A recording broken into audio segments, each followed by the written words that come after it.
11.1. What are we going to do here is we're going to start looking at some statistics. I'd recommend opening up your pre-programmed graphics calculators. I already have mine open on the left side of my screen here. I'd highly recommend for you to do the same because we'll be using that throughout. So we have a bunch of new vocabulary as we get going through. I will explain as we go. So first thing we're going to talk about is how a distribution, when we look at statistics, we'll talk a lot about distributions, which is just saying we have a bunch of different values that are related together in some way or some fashion.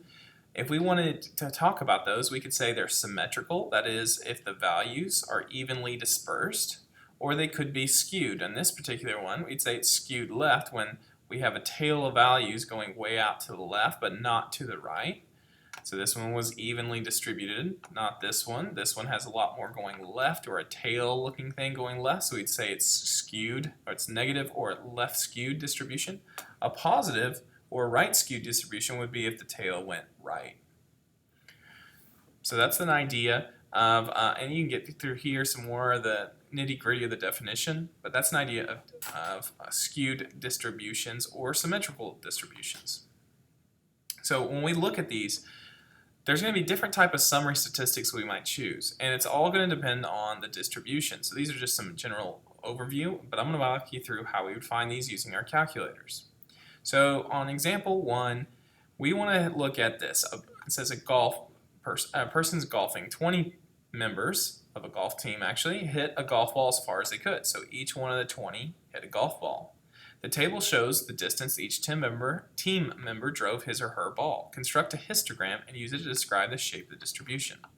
So what I'm going to do here is I'm going to open up this AP Statistics calculator.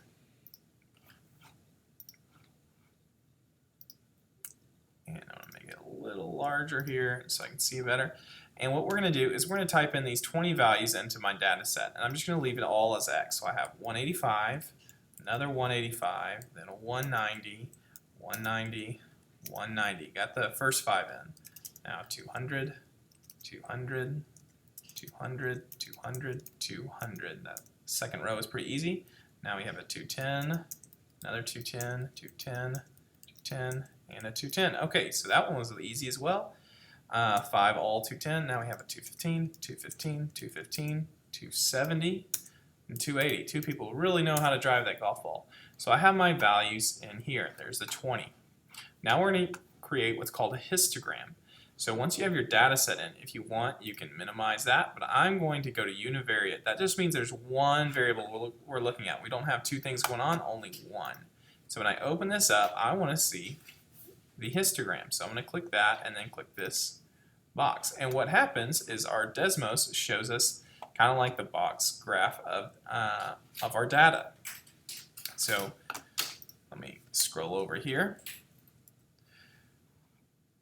All right, so the first problem wants us to construct a histogram and then use it to describe the data. Well, what I'm going to do here is I'm going to just drag this picture over so we can see the data. What that's doing is it's listed how far people drove the ball. Now notice they never drove at 180. So the smallest we ever drove was 185, and that's why this doesn't start on 180, but at 185, and this is showing how many people actually drove that value, which I didn't quite catch enough of that when I screen captured. Let me try this one more time. I'm sorry about this. Let me capture that value. Okay. So our histogram will show us not only the values that they drove, but how many people. 2 people drove 185. This would be 190. 3 people drove that. 5 people drove 200. 5 people drove 210. We had 3, 215, 1 here at 270, and 1 at 280. And so that's how a histogram looks. Now this data appears to me to be skewed to the right because we have that tail coming off to the right. And so that's what we'd say, that has been skewed right. So on, I didn't actually, okay, so let's say positive.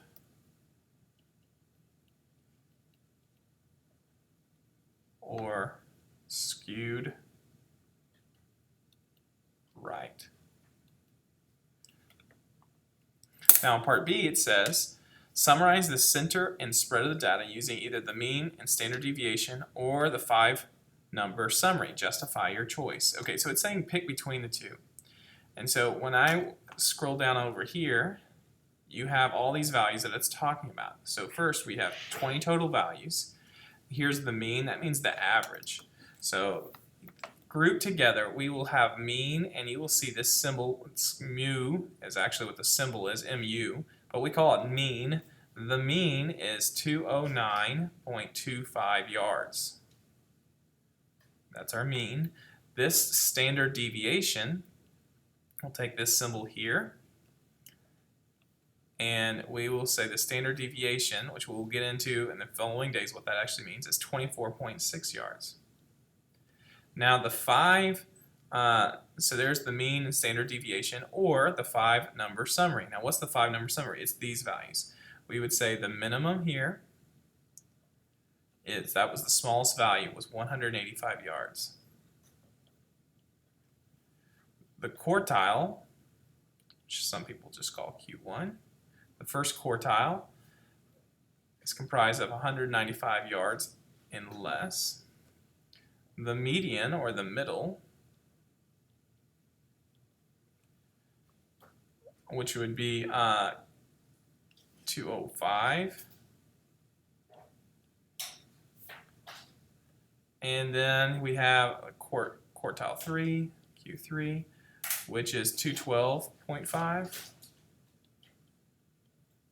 And finally, the maximum listed at 280. Now, when we list these out, we're supposed to justify our choice of which set of statistics is more valuable. Well, if you go back to these rules over here, we would see that when choosing the measures of the center and spread to describe the distribution, first examine the shape of the distribution, which we did, it's skewed right. If the distribution is reasonably symmetrical and free of outliers, use the mean and standard deviation, but it's skewed. So this time, we would use the 5-number summary. Because it's skewed, we would use this data, because this was skewed right. Since we were skewed, we would use this particular data. So now with that piece of information, let's allow you to try this problem.